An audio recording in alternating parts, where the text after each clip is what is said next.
This program is part of the Infinite Potato Alliance. Visit us at infinitepotato.com.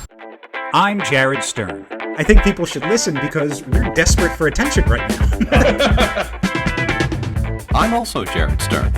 This is what I like to call an exercise in benign narcissism. And you're... All right, this is the test. Test. It's just so, right in the middle of my chest. Well, that's where it is. Was a choice. Between two Sterns.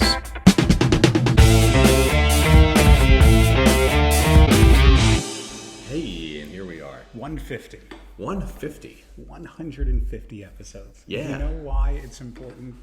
It's significant that this is episode 150. Why is it so important and significant that this is episode 150? Because one of us is 50 years old. Yes, I am the 50 in the 150. So yeah, since last we spoke to you, some time has passed, and I am now older than I've ever been. I just want to break that sentence down and say that's and I know is any. It's any time. Short amount of time, long amount of time, any amount of time that has passed. Dare I say, every time. Yeah. Some time has passed, and we are older than we've ever been. Yes. But in this case, factual. I am numerically, 50, big 50. So we had there was a big party. It was all, and spoilers all for those dedicated. I wasn't having an affair with Jared's wife. Yeah. I was texting her about his birthday. Big relief across the board. Very relieved. So, let me break this down. How everything break happened. It down. Let's break it down. Everything happened. Because the secrets were layered. There was a tiramisu of secrecy that was happening to try and make sure that this went off without a hitch. And trust me, there was sitcom quality steps along the way of this. We're getting there. So I had been told, excuse me, after all of the actual getting together with people and traveling, I might have a little spilkus in my genetic.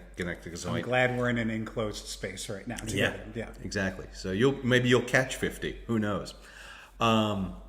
So there's been layers upon layers of secrecy and lies and goings on and stuff like that to try and make sure that this went off without a hitch. One of those things being Andrea told me, "Hey, don't take any gigs in early October." Great lie. Because great lie. We got this trip coming up to Massachusetts, and I'll talk about that in a little bit. And the birthday fell on a Wednesday. Very difficult to get people together on a Wednesday. Very difficult to get people together at all. At all. But so especially on a Wednesday, midweek, very tough. People work. People got lives. People got things going on. So my expectation was we were going to have the party on a weekend. So I did not realize. I started to get a hint, a hunch, an inkling that maybe something was happening on the day. Our quote-unquote plans for the birthday itself was going to be Andrea and I going to dinner, going to have a nice meal. Super easy. The big party, that was later, but we were just going to have a night to ourselves. Just a night to yourself. And I started to get an inkling that something might be up because my mom glommed onto the plans at the last minute. And I was like, oh, interesting. Well, you know what? That's fine. She gave birth to me. No reason why she shouldn't be part of the celebration on the day. Of the life she created. Exactly. But then a second thing happened. What happened? On my birthday, I got multiple texts from friends. I mean, obviously, you're going to get texts from friends on your birthday. Yeah. But all of them had the same tone and messaging to it. Yeah. All of them were like, hey, happy birthday. We should get together soon. Oh. Happy birthday. When are we going to get... We should be getting together to celebrate it. We should get together and have a drink. When are we going to do that? When could that be happening? When could that be happening? So wheels started turning in my head when I started to get those. I just want it on the record. Yeah. I was not one of those No, people. you were not. You were not one of those people. I said, happy birthday, my friend. You did. And that was it. That was all you did. And when we were all waiting for you to arrive, I just want to say that multiple people said, we should figure out where they are. Jared, you should text him. And I said, that's the worst thing we can do. Any communication during the week will sound suspicious. I've given him a happy birthday. And realistically, he should not hear from me again until we're ready to record the podcast. Right, exactly. That would have set off alarm bells. But all right, so we're driving down to where, because I don't know where dinner is, and we're in my mom's car, and my mom does not live in D.C., and that is pertinent because she does not have a parking permit for the immediate area. She didn't think she was going to stay for the entire thing or whatever. She thinks she would have to leave early, whatever. So we took her car so she could drive home. However, in Zone 6, that time of night on a Wednesday, parking's at a premium. So we were just kind of circling to find something. Andrea did very well to not circle in front of where everyone was congregating. Can I ask a question? Prior to you getting out to the location, we had heard that someone showed up at the house. Oh, right. That was the other thing. We were at the theater. My good friend, Richard, who I've known since nursery school. Yeah. He's the next in line to turn 50 of the core friend group. While my mom and Andrea and I were waiting to go to dinner because I didn't know when reservations were, and she said it was about 8:45, which seemed late. Seemed late for dinner. Anyway, someone knocks at the door. Winnie lost her mind, and I did not see who was at the door because Andrea went to intercept that person very quickly, and it was explained away as one of our neighbors down the street. But apparently, it was my friend Richard, who is not a detail guy, despite the fact he's a lawyer. So she had to be like, it's not here. And he had to sprint away in his dress shoes in the rain. Dive into the bushes. Just go away. So that was something that almost threw a monkey wrench into the proceedings. But it all turned out great. We turned the corner. Now you guys were expecting us to come from the opposite direction, so everyone's back was turned. I which made this was joke funny. prior to you getting here. So just to set the stage for everybody, the birthday party was at a theater. Andrea rented out Miracle a Theater. The Miracle Theater in DC. And so it was a Ghostbusters themed birthday party. And yes, there was supposed to be the Ecto-1, the car that was parked out front. So on the theater front, we're there. I find it fascinating that we have talked about, within reason, once a week. Roughly. Although this season, maybe not as much. For like 4 years now. Yeah. And I knew so few people there. I knew Angie, who was your neighbor, and I knew Seth, and I knew Seth's wife, and so like that, and I've like other people I kind of recognized, but like everybody was so sweet, everybody was so lovely, everybody was there to celebrate you. It was every circle of the Venn diagram of me was represented in the invites. So from our end, Angie, first of all, rock star, big shout out, big shout out, and she will humbly say I didn't do anything. She did so many things. Big shout out. It took a village. And so she's like trying to set up, it's just like different pieces of information being like, well, where's the car? The car's out back. Okay. Well, the car's Ecto-1's out back. Great. So then a spot opens up out front of the theater. Everyone, like 25 people, all stand to block the spot. And they go, somebody go get the car. And I go, well, where are the keys? I don't know. And they're like, so I'm like, okay, I'll figure it out. I go out back. There's no car. Where's the guy with the car? He's not there. So let's fill in some more information. Sure. I turn the corner. It says "Happy 50th, Jared" on the marquee. Andrea did exceeded any possible expectations I could have had for this party. Set the hot bar high and then cleared it. She knows how to make me feel special and knows that is something that I like, is to feel like the center of attention. Sure. So mission accomplished. Now, also, I love the movie Ghostbusters. Yes, you do. She refuses to see it with me in a theater setting because I could quote the entire movie to you right now. But so apparently she hired the Charm City Ghostbusters. And here's the crazy thing. Not even apparently. She did No, this. Yeah, she did. No, she hired the Charm City Ghostbusters out of Baltimore, who have their own Ecto-1. Now, if you'll remember in the movie, the Ecto-1 is a refitted hearse, which I thought was prescient given the birthday, that they were pulling a hearse up. But it was it's a 1958 hearse. So having owned a car that wasn't even close to 1958 years old. Our van was 1997, and I knew how much it took to keep that thing running.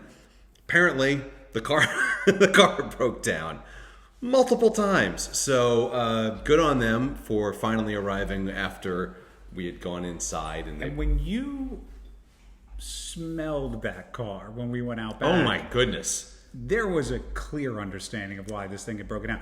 This ran on leaded diesel,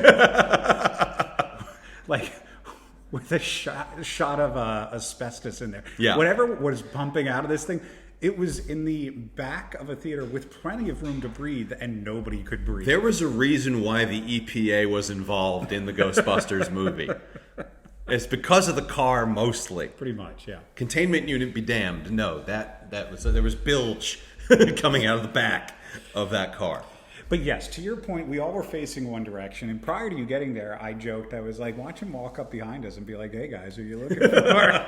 And lo and behold, that's exactly what happened. It was the greatest birthday party for a 12-year-old that a guy turning 50 could possibly ask for. Cupcakes with the character. There was Carvel ice cream cake. There was Lito's pizza with pre-cooked bacon on top, which is my absolute favorite. The bacon pizza there was pretty outstanding. Oh yeah, that's the only topping you should ever get on a Lito's pizza. Yeah, it was outstanding. And it was awesome. So we were rented out the theater, and so we were all hanging out in the lobby, and I apologize to anybody I didn't get a chance to talk to. I was just kind of ping-ponging between as many people as I could to try and say thank you so much for coming out. Because seriously, some people I hadn't seen in years. Yeah. Other people, I mean, obviously the neighbors were well represented, but I had people from all sorts of different friend groups that made the time and showed up, and it meant a lot.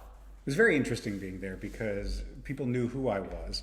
The cross-section of people who knew that I was the other Jared Stern and had never listened to the podcast was pretty wide.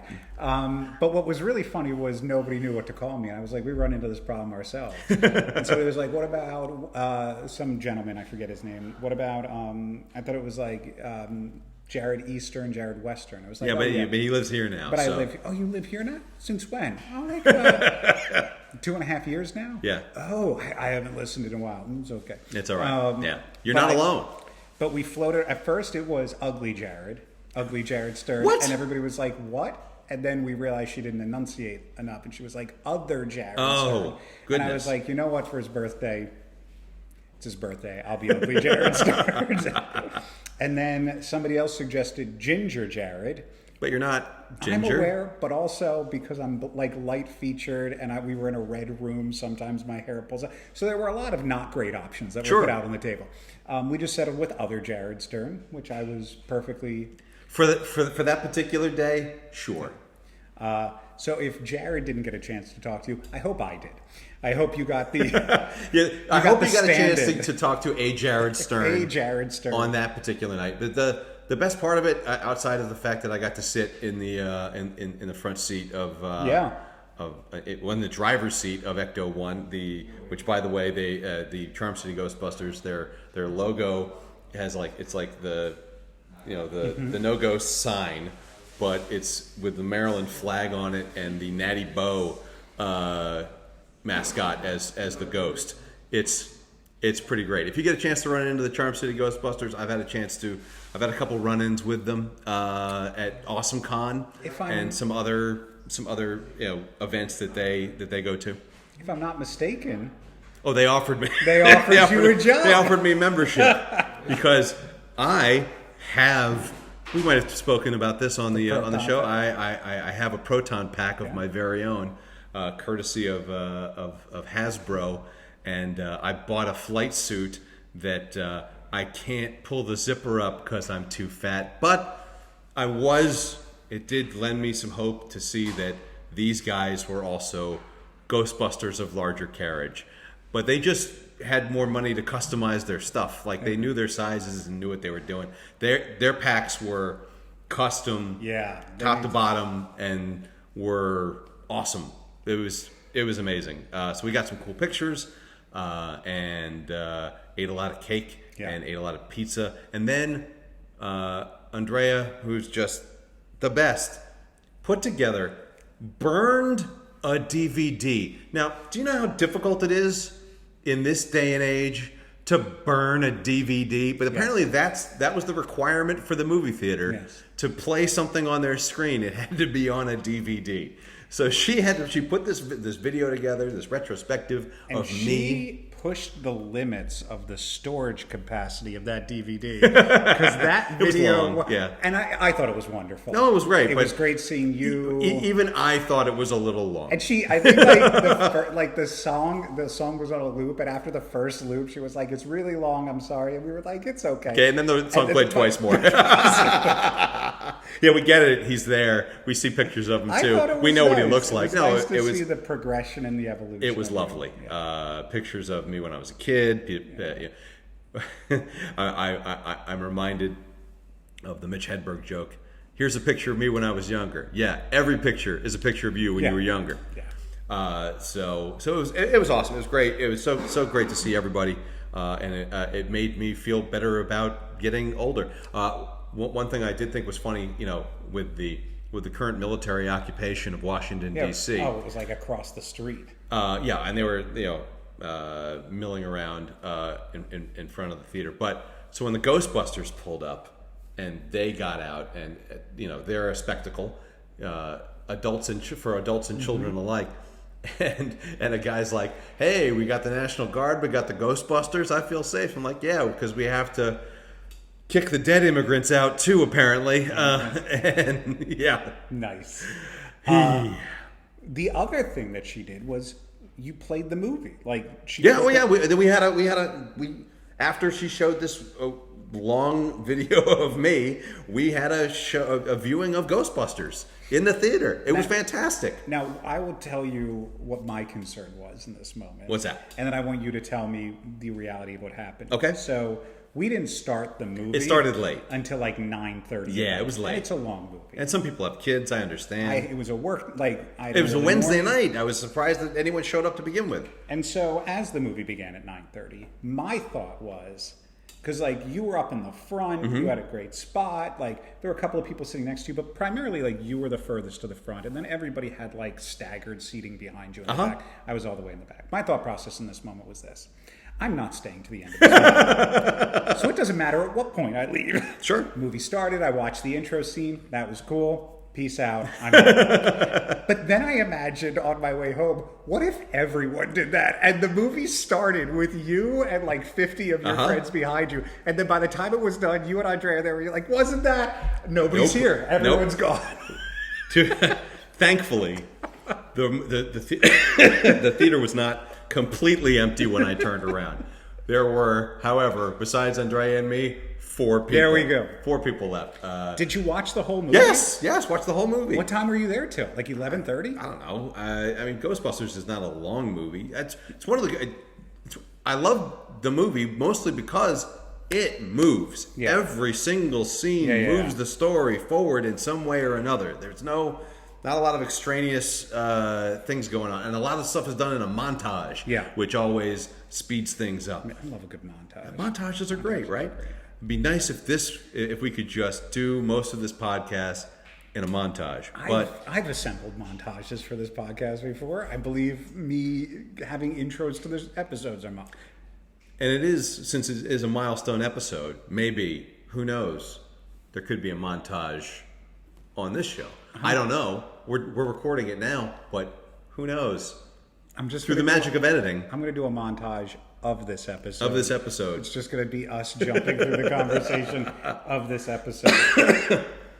And there's your just got a notification. Your time-sensitive alert to record the podcast. Yeah, it's 6:00. We're on it. So yeah, but it was fantastic. And then so that wasn't. Oh wait, but wait, there's more. Is there more? Well, not more birthday stuff, Oh, but okay.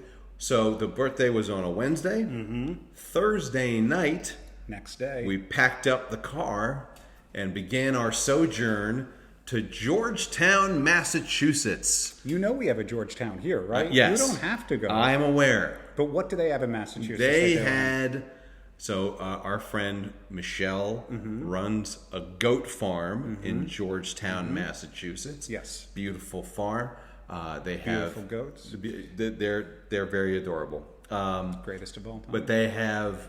events, goat-themed events. They have goat hikes, they have goat yoga, they have goat painting. They have all kinds of stuff at the farm. One of the things they've had are comedy shows. Yeah, they do. They've had, they've done, like, over the last year and a half, they've had comedy shows. And she was nice enough to invite me up to headline one of these shows. And that was the weekend immediately after the birthday. So we put, it was Andrea and I, and we took my mom up to see her sister in Long Island. We stayed over with them, and then we went the rest of the way up to Georgetown. Georgetown's a lovely little burg. We took a tour of the downtown. It did not take long. A lovely little what? Burg. Oh. Yeah, like a burg, a town, a hamlet, how many words for town are there? I thought burg was a shortening of a longer word, but now I'm realizing that it's just its own word. Sure. Okay. Are you gonna Google that right now? Okay. Yeah. Anyway, Keep going. You're good. It was a lovely tableau of smoke shops and nail salons and yoga studios, and they had a gas station or two as well, and thrift stores. That's basically the economy of Georgetown, Massachusetts. And there's a goat farm. But it was, the weather was gorgeous. They had a nice turnout. And, when the show was happening, they released the goats out into the field. And so you had goats in the immediate audience, and there was a small pond behind us where there were ducks. So you had baby goats bleating. And you had goats bleating. Is that the sound they make? That's the sound they make. Goats bleat. B-L-E-A-T. So you're learning look at all the words you're learning today. Bleat and blurred and bird. And bird, yes. We'll get through the B's. Yeah, and then, but birthday. Luckily, the quacking and goat noises. The bleating, yes. Sounded more like laughter than heckling. So that was nice.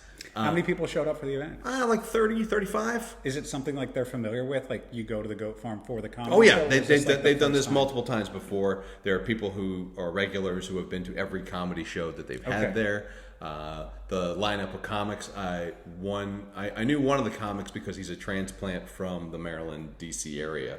So he was kind of like my contact up in Massachusetts to find other comics to be on the show. What was the goat's favorite joke? That's a great question. I know. I'm not sure. What reaction did you get the strongest reaction out of the goats from? I cannot say. You could. No, but I can't. I don't could. know. It was all the jokes were very well received by the humans, the goats, the ducks, even the alpacas they themselves. There were alpacas. And what sound does an alpaca I make? don't know. We didn't hear them make much noise, but they all had the. If you've seen alpacas, they have like a mop top hairdo going on, so they could start their own alpaca boy band if they wanted to, and I'm sure they would make a beautiful sound. But it was a great time. It was a schlep, as we say in the biz. And hey, I'm 50 now, and those drives don't get any easier. No, that's a tough one. Especially since we How many hours is that? That's nine. Nine hours. Say. Yeah, we didn't split that up on the way home. We took that You did a straight shot? straight shot. And, Sunday? yeah. What time did you leave? We ended up leaving around 11 because I met up with my Wow. cousin who lives near Boston. We had breakfast with her, and then we got on our merry way. That's a long drive. Yeah, it was a long drive, and we did not go through like New York. We didn't want to Yeah, get of course not. hung up on the New Jersey Turnpike. No, we went through Scranton. Love Scranton. In Scranton, great. I like the drive through Scranton. You get on the side of that mountain. Yeah, no, it was great. very I'm beautiful, very very nice. It was very scenic. What is bucolic your even. what's your driving like eating regimen? Long distance not good. drive. Do you eat in a car? Do you pull off and stop? Yeah, I mean, well, there was a snack bag. We had what you got in the snack bag? We had pretzel nuggets. Be specific. Don't let. These were we're the, looking for sponsors. Are we looking for Snyder's? No, these were not hard pretzel nuggets. These were soft pretzel nuggets. These are the King's Hawaiian. Yeah, that you get in the store. Pretzel nuggets. Love them. Keep going. Yeah. We had those. We had a bag. So one of the gifts that I got for the birthday, because we had gone on a trip, one of the comedy trips to Delaware. There was a market there that had bags of. They were like, the way to describe it, like the end of a sundae cone. You know, yeah, like little cone tips. Yeah, little cone tips with chocolate inside. Yeah, I got them, you. So that, you gotta be careful with those. They make THC versions of those. do they? Well, Yeah, I don't know if that I got any of Yes, those. technically they make THC versions of everything. Everything these But days. be careful. Okay, so you got the little cones. Yeah. We also had various bread-like items. Andreas gave us quite a. And was mom selection. with you for the trip back? Or did No, she... not the trip back. She hitched a ride with my uncle who was up there for the Ryder Cup. Okay. They were both my uncles were volunteering on the. You got your snack bag. You're driving around. Shout out Uncle Dave, by the way. Shout out Uncle Dave. He is a voracious listener of the podcast. And You're driving down the turnpike, driving down the road. Mm-hmm. You need gas, and you want to eat and fuel up. Mm-hmm. I'm going to give you 3 establishments. Yeah. You rank them in order of what you're pulling off to. Okay. In no particular order. Mm-hmm. Sheets. I do enjoy Sheets. Wawa. Okay. Royal Farms. Well, Royal Farms is not as plentiful. Royal Farms is more of a Baltimore thing. And I'm not talking about the frequency by which you find. I'm saying there's a rest stop coming up. All 3 are options. I would say my go-to is Sheets. Then what? Then I guess Wawa and then Royal Farms. Well, I'm not familiar with Royal Farms offerings. I don't go there that often. I want to let you know that if you had put Royal Farms anywhere in the 1 or 2 spot, we would no longer record this podcast. Are they blood rivals? Blood rivals to Wawa? It's like a blatant ripoff of Wawa, but more importantly, they're Blatant terrible. ripoff? It's a gas station. They're terrible. I had to go into one time and had like a visceral physical reaction to being in the space. It's awful. The coffee's awful. The pretzels are everything. I gotta say, Sheets and Wawa really like kind of like right there, depending upon what I'm really looking for. But like Sheets and Wawa both have some pretty stellar pretzel options. Primarily, our stops were at rest stops that had food in them. So if you're at a rest stop, you're driving, where are you going to? Like what's your safety pull off meal? Well, so my particular pull off meal this time was we went to Maryland House, which is up 95 past the tolls and everything. Anyway, this was on your way back or on the way up. Okay. On the way up.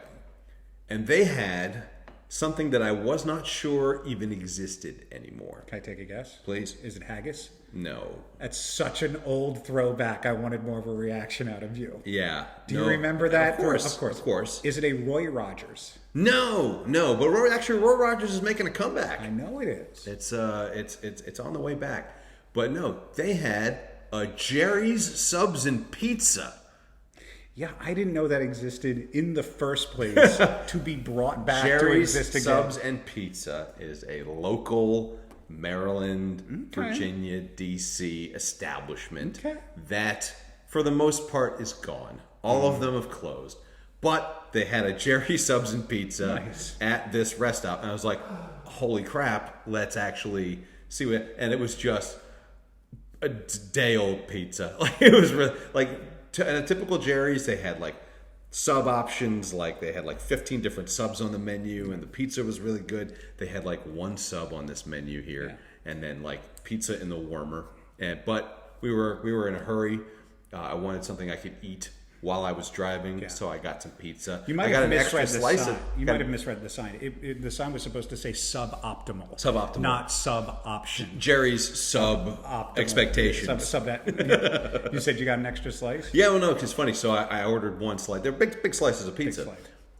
But she gave me an extra one. She goes, you get an extra one because they're old. And I said, thank you. Thank you so much. There's only so much warming a slice up can do. I just got old yesterday. Exactly. So I can, it all kind of went together. Anyway, so it was a fantastic Wednesday, Thursday, Friday, Saturday. All of it was great. And yeah, I'm older now. So so you're like 7 years behind me. So I am exactly 7 years behind you. Yeah, roughly 7 years and 7 I don't days. think we've spoken about your birthday. Did you do anything special for yours since it wasn't too far behind mine? Did we not talk about this? Did Rachel do something nice for you? She did. It was really nice. So we did we went out to dinner for my birthday. Mm-hmm. And then she rented a theater and got all of my and we saw Ghostbusters Afterbirth. Wow. Or Afterlife. Oh, it's funny because the Charm City Ghostbusters were talking to me. Yeah. We were trying to talk Ghost, and they're like, "Have you seen? You've seen Frozen Empire, right?" I'm like, "No." It's like, "Have you seen Afterlife?" No. Have you? Why are you like? Why are they? I don't know. I'm a purist, so I have not seen either of the new ones. I did watch the Lady Ghostbuster reboot just out of curiosity, but yeah, I have not seen Afterlife, nor do I really care to. I haven't either. I think it was playing on a screen one time that I was like tertiarily aware. No, for my birthday we went out to dinner. But for my birthday, like for the weekend, we went to this place called Level 99. Oh, you talked about this. We talked about this. Level 99. But we did talk about this. Yes. On the way there, and I don't think I've talked about this. On the way there, we noticed an abundance of student driver bumper stickers. Oh, get the fuck out of here. Okay. All right. The joke here, joke here is, for Jared is hilarious, is that we accidentally did the same episode twice. Is that I am old and don't remember what we've done. I didn't remember it either. We did an episode about student driver bumper stickers, and then like 4 weeks later, did the exact same episode and couldn't remember. Yeah. And here's a montage of it. We have a special guest coming up soon. Time will pass for us, but it won't for you. Stay tuned for time will pass for everyone. I just want to make it very clear. The amount of time that we're going to be experiencing is different than you're experiencing. Kind of like Interstellar, when McConaughey goes down to the planet and moves slower and faster. We're the guy on the ship. Sure. And you guys are Anne Hathaway. Yeah. Which, by the way, good on you. Good for you guys. Congratulations. I would much rather be Anne Hathaway than me. I would much rather he be Anne Hathaway. Be honest with you. Yeah. So here we. Welcome back to the show. Jared Stern. Director Jared Stern. How are you, sir? Jared Stern and Jared Stern. It was lovely to see both of you. I'm doing all right. How are you guys doing? Good to see you. We were just counting the number of times you've been on the episode. Yeah, we're on the show. This will be number 6 for you. Oh my God, I had no idea it had been that many. I know. Well, honestly, neither had we until I went back and I was like, oh yeah, there. And then including episode 100, this is number 6. One more and you will have been on 7 times. And that's just math right there. Is there maybe like on SNL where they had the 5 timers club? Yes. Like a smoking jacket. Yeah. And... You know what? We'll get one made to your exact specifications. Now, everyone who's in it is named Jared Stern as well. Of course. How have you been? It has been a while. Yeah. Even though this is 6 times. Not much has changed, I believe, since the last time we talked. Is LA still on fire? I mean, I think there was a small fire yesterday, but nothing too crazy. Yeah. Yeah. That was fun. It's yeah, it's kind of a sad subject. I mean, I have friends that lost their houses. It's Oh it's God. it's it's rough. We were very lucky. We had to like we were like fine for a while in the beginning of the fires, and we were telling people, come over here if you need to go somewhere. We were feeling all good, and then one day there was someone just texted us and they're like, have you guys looked at outside of your house? And we did, in Runyon Canyon, which is like a popular hiking trail, that was on fire. And most of the times when people, there were like levels of evacuation. It was like first it went yellow, get ready, then it Yeah. went orange and red, and it was like get the fuck out. And ours was just like red, go. Jeez. I And feel we like Runyon Canyon's always on fire. I have a video of when I lived out there where it was just randomly on fire at one point, and everybody's off on the side of the road, including myself, just taking a video of this thing. Like, and honestly, that's the best that it is, Runyon. right. It's just like it's sort of like people who work out specifically to be seen working out. Yeah. But there's a charm to that as well. It's a very great LA place. I'm happy that it didn't completely burn down. Luckily, when that one fire happened, the winds had died down. They were able to very quickly drop water on it from the air, and so we evacuated, and then we were able to move back in the next day. But That's we were terrible at evacuating. We were not prepared at all, even because we were like, all right, we're fine, and we had to get our cats into carriers, and they were Oy. panicking. And the whole drive out to my wife's mother's house, we were just like, oh, we didn't break that. We didn't break that. And I was like, it's just stuff. It's totally fine. It's just Yeah, stuff, but you have a lot of stuff. You know, yeah, that whole back wall is populated with stuff. it's true. But I have friends that lost all their stuff, oh, and that's tragic. there's something sad and tragic about it, but there's something freeing too. Sure. You don't have, you're not as encumbered, and you start over, and things mean more to you now when you've lost everything. So not Whenever I exactly go the most into fun way to start, but Yeah. but that whenever I go happened. into people's homes, I'm always fascinated by like what they have hung up on their walls and their frames. Because I've moved like 30 times in the past 19 years, some absurd number like that. And so a lot of it's cross country moves. So you purge, like this isn't essential, this isn't essential. And so for people who have lived in homes or apartments for like 5, 10, 15 years, I'm fascinated by like what they've assembled and what they've accumulated over that period of time.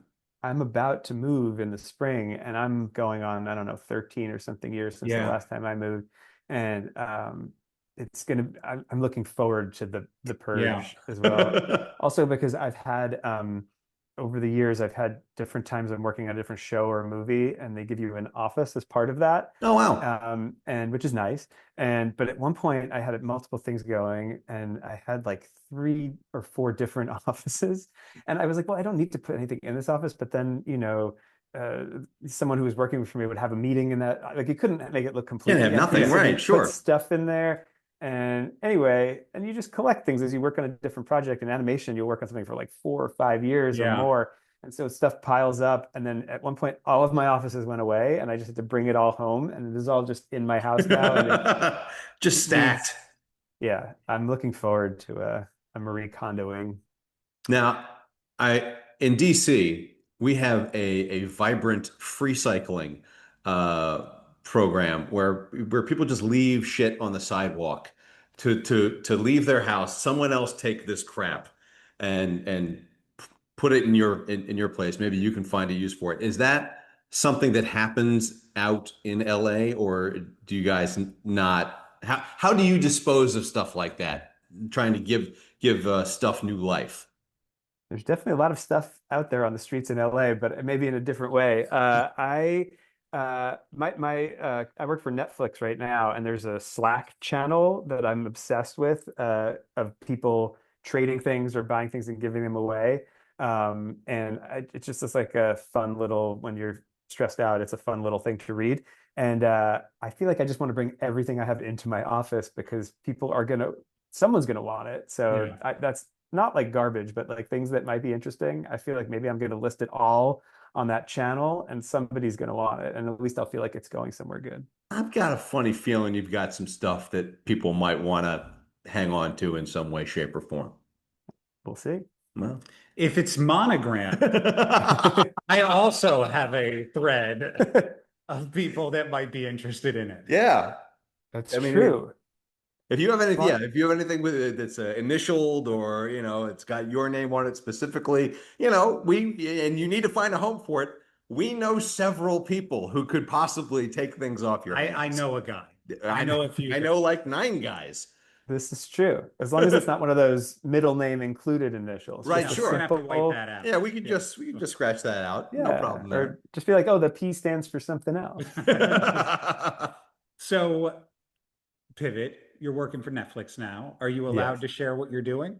No, I'm sorry, and it's close. I think they're going to announce what I'm working on. I've been working on it for 2.5 years, but they're going to Wow. announce it in the next few months. But unfortunately, I'm not allowed to say Perfect. what Let's pause the video so you can tell Jared so we can accidentally bring it up. it is. I'll tell you at the end this time. Can you say whether or not it is a movie or a TV show? Yes, I could say it's an animated movie. Fantastic. Okay. And is it in the, I'm not going to This isn't ask you. Riverdale. Yeah, right. Okay. I'm not going to ask you to give us more and more nuggets. That's fine. But I can't wait to now. Is it like more talking animals or is it more, in No, I can say this one is not, which is it was nice as to just as a change of pace to get away from talking animals after 4+ years of talking animals. This one, something else is talking. Maybe it's a Okay, great. person, maybe it's not. As a callback to the prior version of what just happened, can I say that you are starting to look more and more Keanu Reeves like with the longer hair and the facial hair? I see it. I really I do. think I think it's subconscious. I think Yeah. yeah, it's you're right. I didn't put it together until now. Uh I'll take it. I've been working on this animated movie, and one of the actors, uh, was in a different country, so we were directing them over Zoom, like we're talking now, and they said several times that I reminded them of the actor Joseph Fiennes, Ray Fiennes' brother. Huh. Okay. Wonderful, wonderful actor, handsome man. So I was like, I will take it. And then we went to London and directed this person for the first time in person, and they did not say that. I was like, and everyone on my crew noticed it. We're like, now that they saw you in person, no Joseph Fiennes. And Yeah, I was like, yeah, maybe the lighting I was weird on the Zoom call or something. Who knows? could be, but I'll take Keanu. Can you speak at all about how it's been working for Netflix?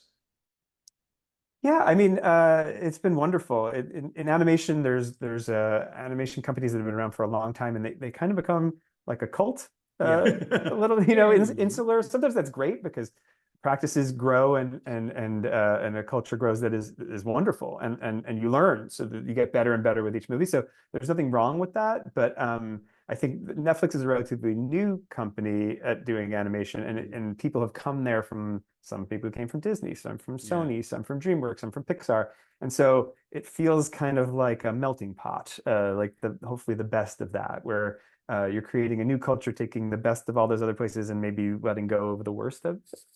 So That's good. and because of that, there's people who I've worked with over 20+ years. I've been at different places, and it's like, oh, how great! So and so's there from this one, and he's there from back when I first started at Disney.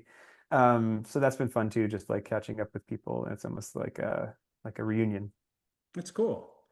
Um, And by the way, it's weird. It is a tech company, and they do things like I have a thing this coming week where it's like you're going to learn about the culture of the company of the tech. So even though we're making animated movies, we are part of a tech company culture, which is sort of yeah. fascinating. And Huh. I'm not sure how compatible always with creativity and making a movie, Well, but there's always a bottom line, right? And so if there's a corporate culture involved and creativity involved, I'm sure there are stakeholders and shareholders and all sorts of people who have a vested interest in whatever success that you will be bringing to them. So, I am so proud of the number of buzzwords you just used. yeah, Very synergy. well done. I've been in the corporate world for a couple years now. I sold out and just wanted health insurance, and it's lovely. It's lovely. But I also am in one of these kind of tech culture companies, and yeah, it's its own type of experience.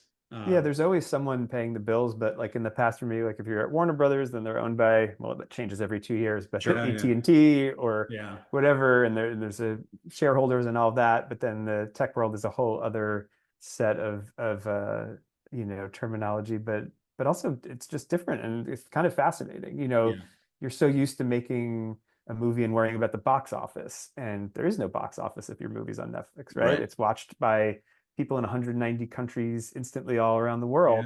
yeah. What are the metrics of that, and how do you get people to watch it? Marketing is less of a thing, and it's more about an Mhm. algorithm that spreads your thing, and sometimes it's something that they know is going to be a hit. And like the biggest hit for Netflix this year is an animated movie called K-pop Demon Oh, Hunters. I'm aware. We've heard. I'm aware.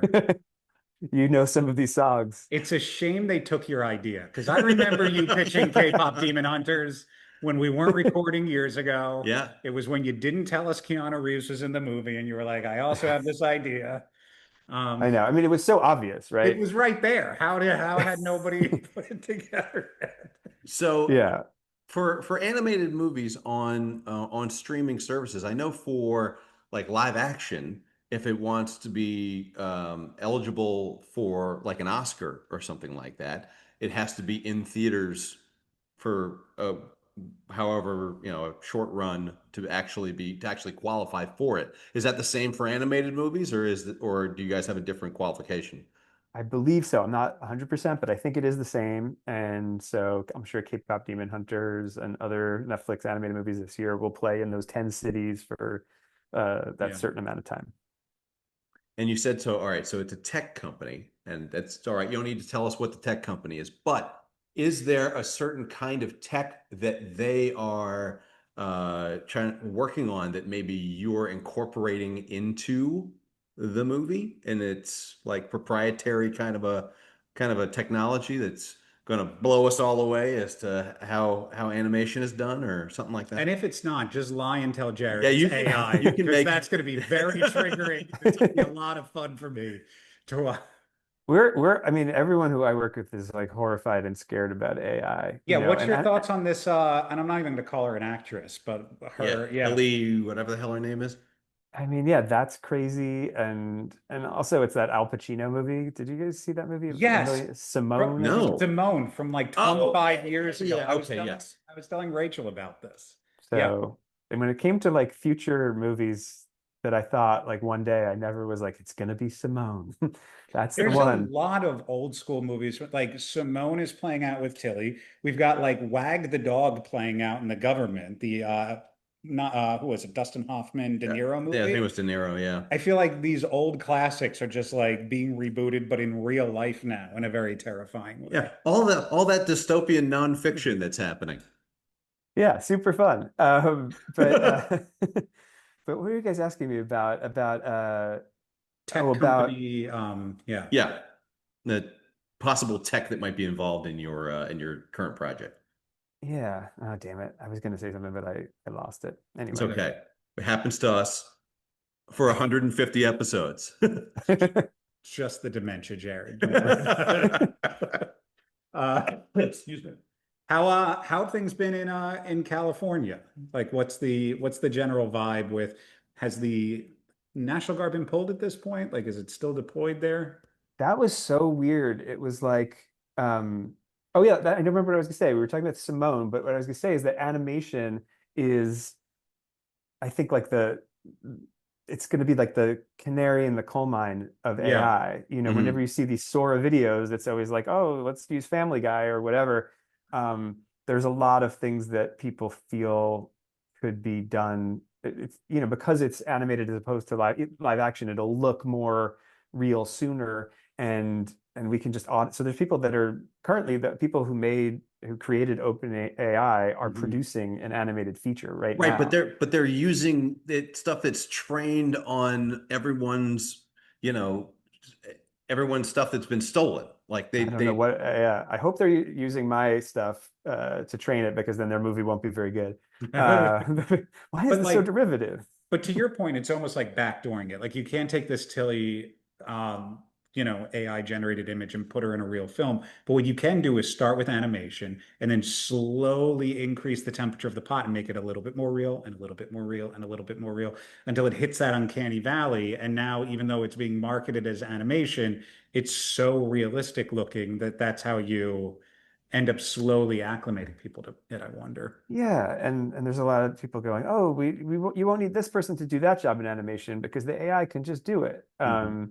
And that's horrifying. I love the people I work with, and I Yeah. really feel like uh, you know, for example, if someone said, oh, you could just have a script that's written, and then the AI, you hand the script to the Yeah. AI, and the AI can storyboard your whole script, and then you can watch an animatic screening of your movie, which we do 7 times over the 4 years that it takes us to make one of these movies. And that would be cheaper, and it would provide someone who doesn't normally have the access of a giant corporation like Netflix to make a movie. They could do it much easier. There are positives to it, but that part of the process, just as one example, because every part of the process is so additive and fun, but like that storyboarding part of the process is one of my favorite parts of it. Like, Yeah. and there's so much, so like I guarantee you when you see an animated movie, like way more of the things that you love that just feel special came from a storyboard artist who Yeah. had the script given to them and then just went nuts with it. That scene that they were storyboarding was their movie, and they came up with so many fun things that as a writer I never would have come up with, and that are surprising and weird and fresh, and a computer's never going to do that. Yeah. And so anyway, yeah, it's a weird thing.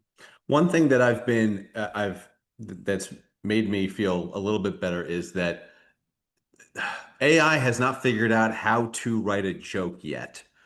It doesn't know how to be funny. Like Yeah. it can never like someone tried to make a fake George Carlin special like in the Hmm. last like 2 years or something like that.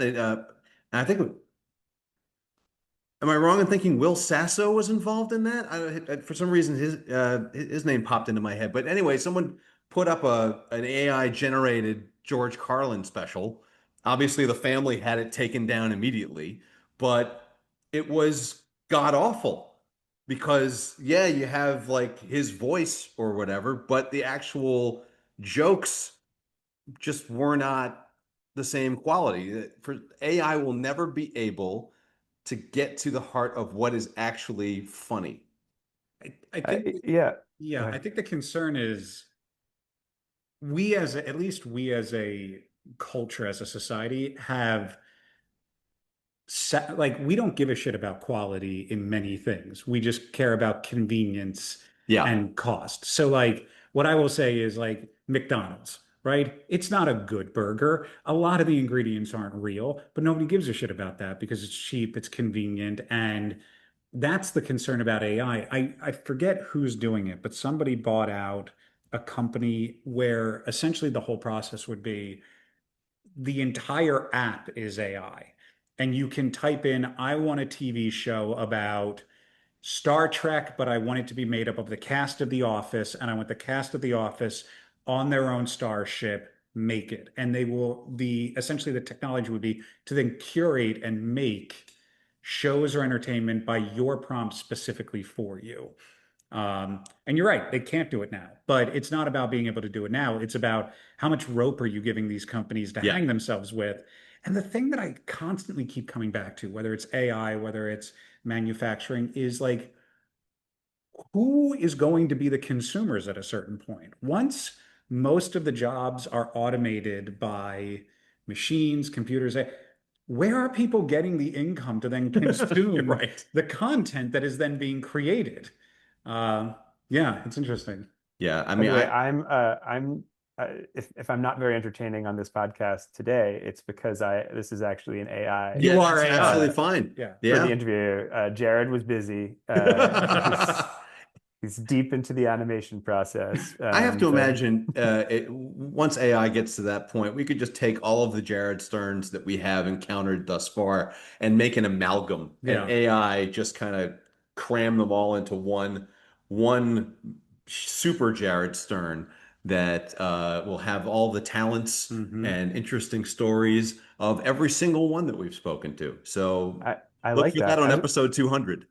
I was about to say like, and that's going to be the evil thing that like that rises up to the super stern that's created Right. will be the thing that rises up to conquer humanity. But I think it'll just be like complacent and making jokes Oh about it. yeah. Oh yeah. It'll just procrastinate and put things off and maybe not record for like 3 weeks at a time. And yeah. Are there discussions within like the entertainment community about like if we don't stop what's occurring right now, what the timeline is before it just slowly starts dominating the industry? I'm sure there are. I mean, I'm not privy to everything. I just, I read like a newsletter. But I, I, I guess one thing that I've had discussions with people about, some people will say, oh, it's a tool. Like, Sure. technology evolves and there are tools. You used to draw the storyboards on paper and now we do it on a computer tablet and it made things so much quicker and easier.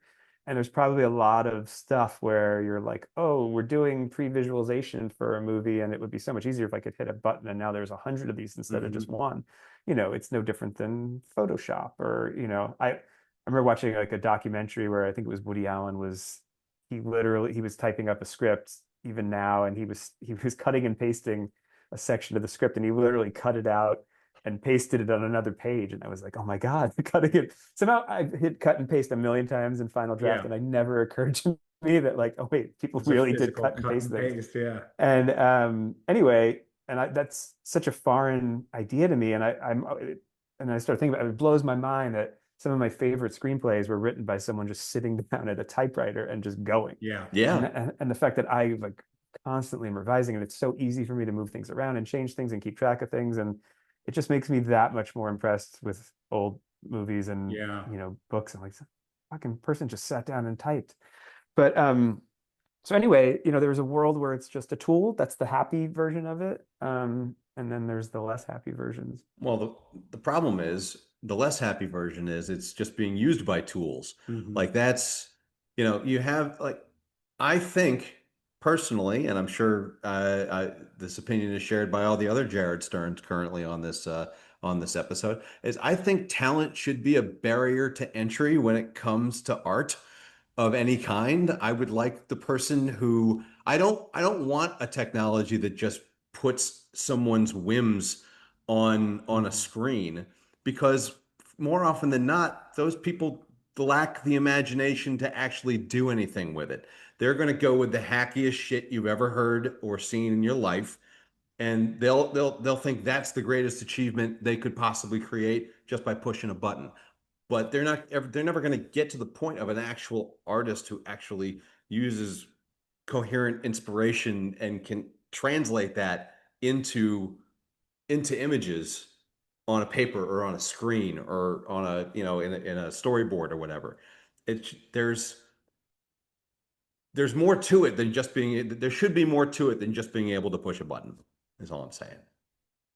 Disagree. No, Oh, for fuck's sake. All right. Just one yeah, I second, agree. Chair. And Just one second, Chair. yeah, Can you stop hitting the table? Sorry. Yeah, I am hitting the table a lot. Sorry, it's the first time I've ever gotten to say it on this podcast. Go on. no, I hope you're right. And I think people love stories. There's place for both, right? Like when I was a kid, I remember kind of liking sometimes to watch, say, America's Funniest Home Videos. And now when I scroll through Instagram or YouTube, that's pretty much all Yeah. America's Funniest Home Videos. And there is a place for that. I like Bravo. I love Real Housewives and Southern Charm. Fantastic. Well, But there's nothing wrong with trash, yeah, but but I also like people who are really good at telling me stories. And so hopefully both can survive. Is there a version of it where there is a resurgence of true art?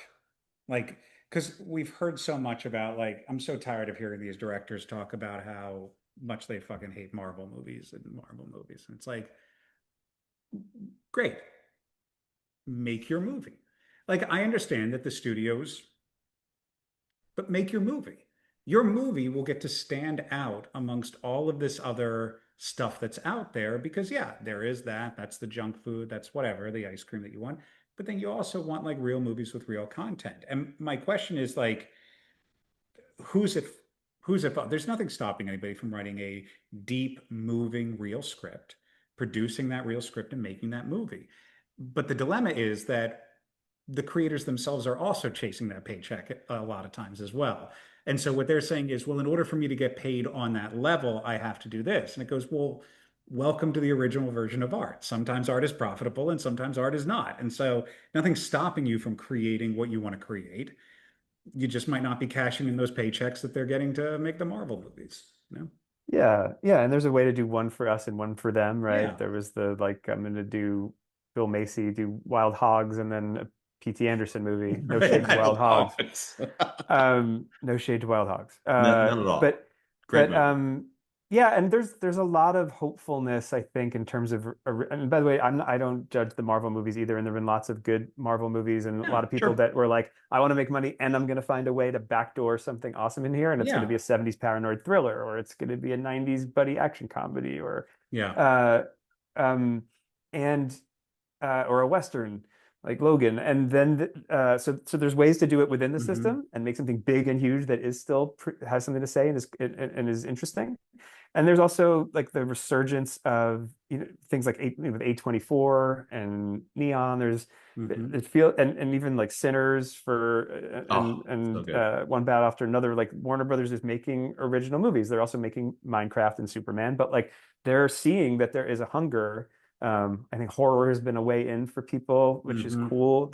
I hope that maybe comedy can come back in that same way, where it's like people miss having stuff that's original. Yeah. There's something that's a little surprising.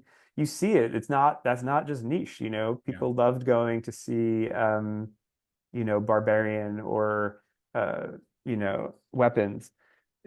There's that's I find exciting. It seems like it's starting to move slowly, but there's something shifting in a good way. I think you're seeing similar things in the gaming world as well, where it just became this like obsession with like, let's churn it out, let's microtransaction, and let's get as much money. But when you look back and see like one of the highest grossing games of the past couple of years, you had like yeah, Baldur's Gate. That Yeah. sounds like a The game newer that has Baldur's been Gate created. Yes. Expedition 33, which is just a beautiful experience. Like you're seeing single player stories, experiences, and people being like, I forget who, I think it was the producer of it was either Baldur's Gate or Expedition 33, being like, it's not complicated. Like, let gamers make a game that they would want to play and strip anything out of it that doesn't tell the story, that's designed simply to make money, and you will still make money on that.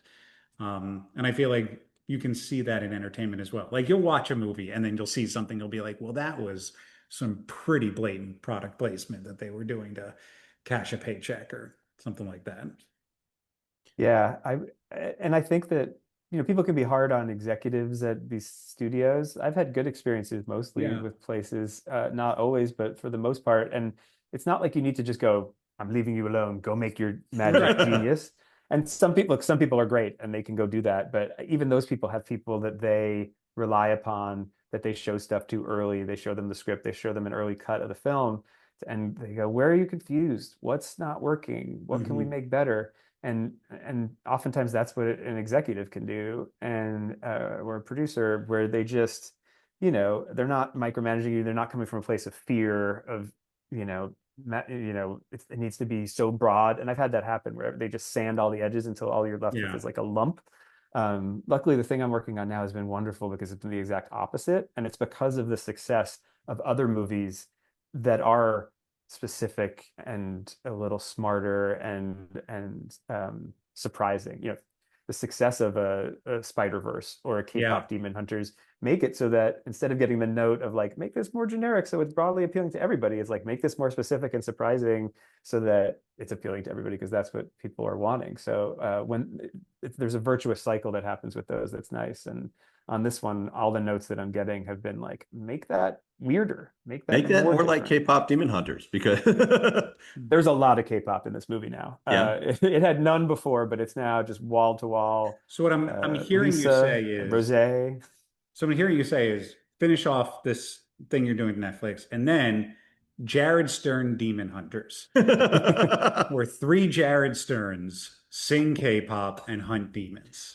At some point, and I know that as Jared Stearns, we are natural procrastinators, and we've spoken about this before.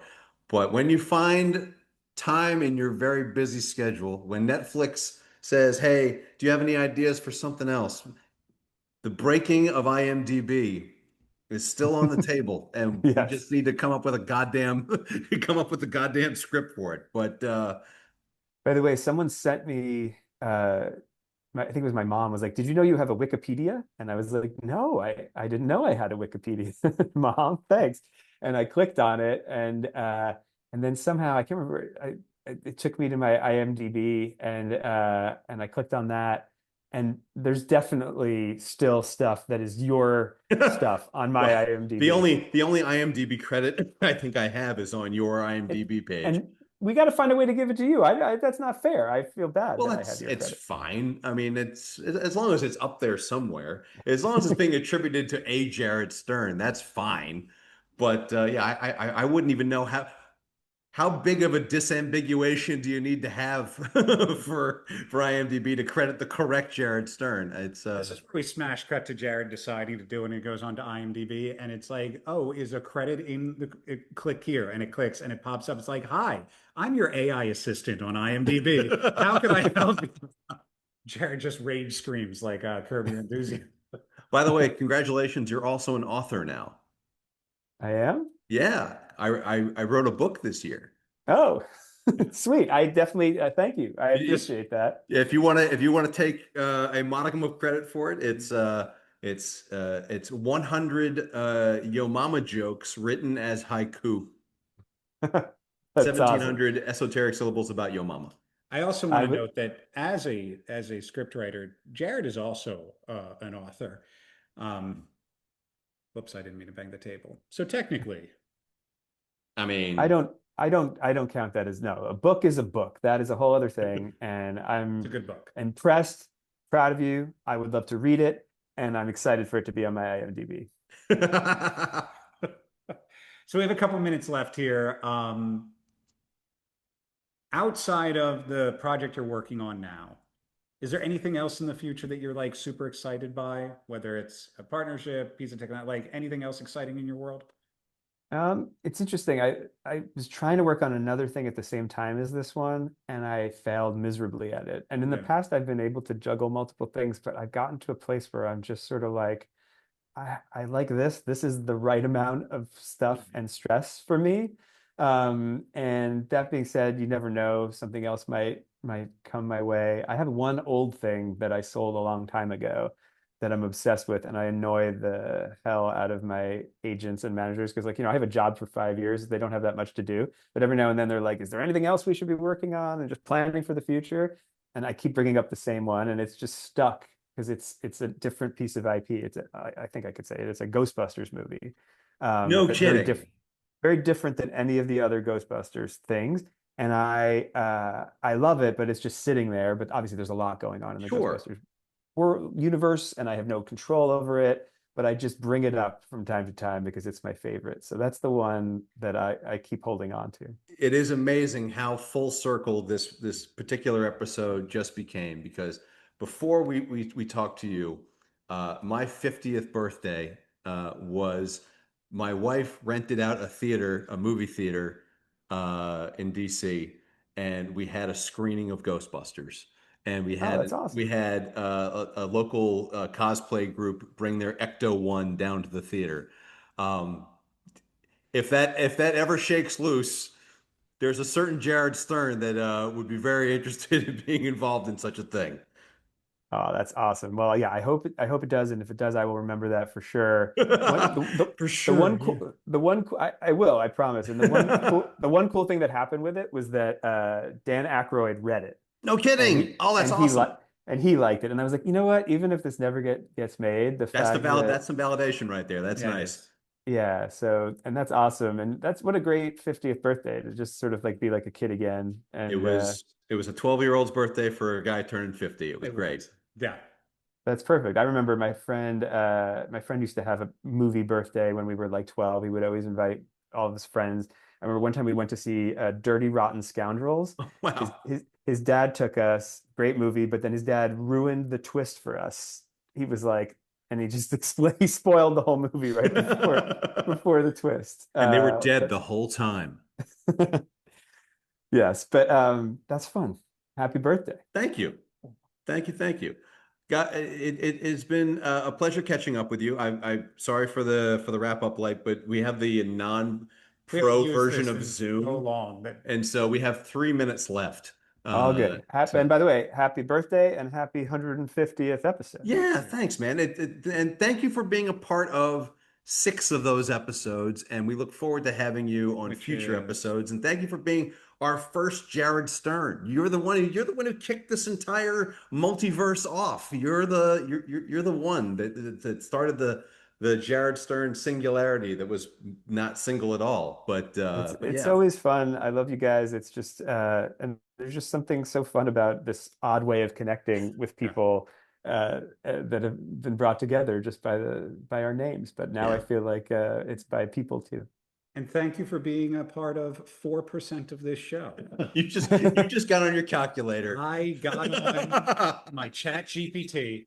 And thanks, AI. AI did math for him. By the way, do you want to hear one of the eeriest things about this? One of these episodes, we decided to play around with chat GPT, and we were trying to figure out a natural out for the show. And we gave it the prompt. This was a year ago. We were like, 2 guys named Jared Stern. We have a podcast. Write us an out for the episode. And the creepiest thing ever occurred, which is it naturally wrote the out that we had already done for 2 years. Where it geared us both up, and then it was and at the end, both say at the same time between 2 Sterns. And at that point, Jared was like, "Fuck this! We're never. I'm done." No. we then threw the phone out the window, and that was it. Yeah. But anyway, Amazing. Thank you so much again, Jared. Good to see you. And good luck. Looking forward to seeing what comes out on Netflix. Looking forward to seeing all the stuff you're working on, and we'll be in touch. Thanks, guys. All right, take care, man. I was just talking to Jared. Yeah. You know what I like about this? What's that?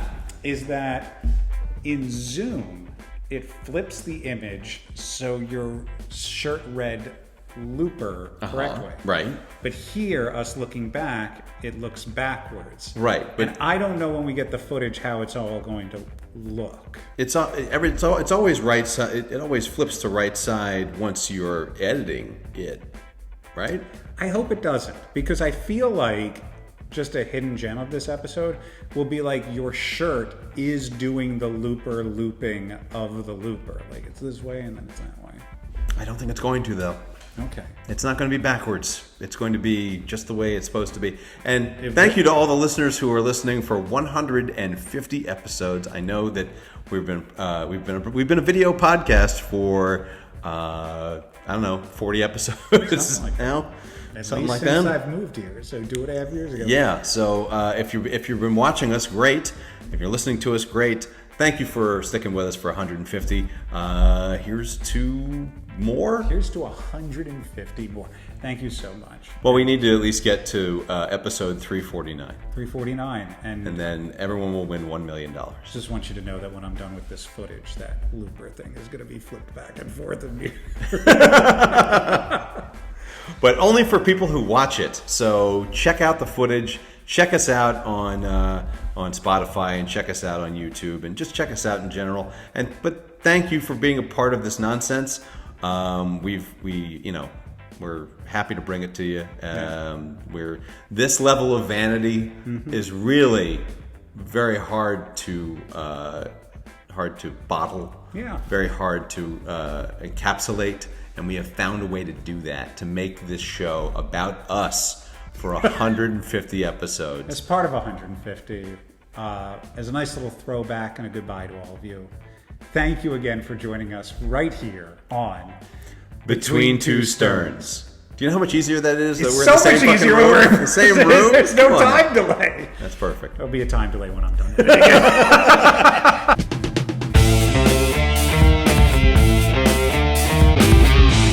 Hey everybody, thanks for sticking your ears between 2 Sterns. Please leave us a 5-star review, even if it's a sarcastic one. Be sure to follow us on Facebook, Twitter, and Instagram. Have an idea for the show, or are you also Jared Stern? Shoot us an email. You can find links to everything at jaredstern.com.